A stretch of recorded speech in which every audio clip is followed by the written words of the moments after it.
Okay, so polygyny, one man with multiple wives, polyandry, one woman with multiple husbands, and uh, you can refer to both of those as polygamy. And polygamy is the most popular form of marriage across the greatest number of cultures in the world. Now, when you think about it, um, so we'll do polygyny, that's the most common. So one man with multiple wives. In the cultures where we find polygyny, polygyny is the norm. That is, that's what most people would grow up hoping to do. Just like in our culture, probably most of us grew up hoping to get married, and obviously we just wanted to marry the one person and stay with that person for the rest of our lives. So that's the norm. In the cultures where they do polygyny, a young girl would she would want to be married to a man that has multiple husbands. That would be the norm. And the fact that, if you think about it, could every man within a tribe, could every man have multiple wives?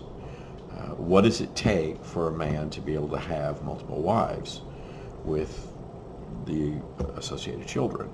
Well, obviously, it's money. And so a wealthier man could have more wives than a man without wealth. And so if you married a man and he didn't have any other wives, um, your family status would be reduced. You wouldn't have married into a wealthy family, and that would be worse for you and worse for your children. And so you would go into that period of your life wanting to marry a man who had multiple wives. And then, of course, when you stop and think about the advantages of it from a woman's perspective, if there are multiple women taking on the various roles from one culture to the next, they vary, but generally there's some similar ones, especially as it relates to taking care of the kids.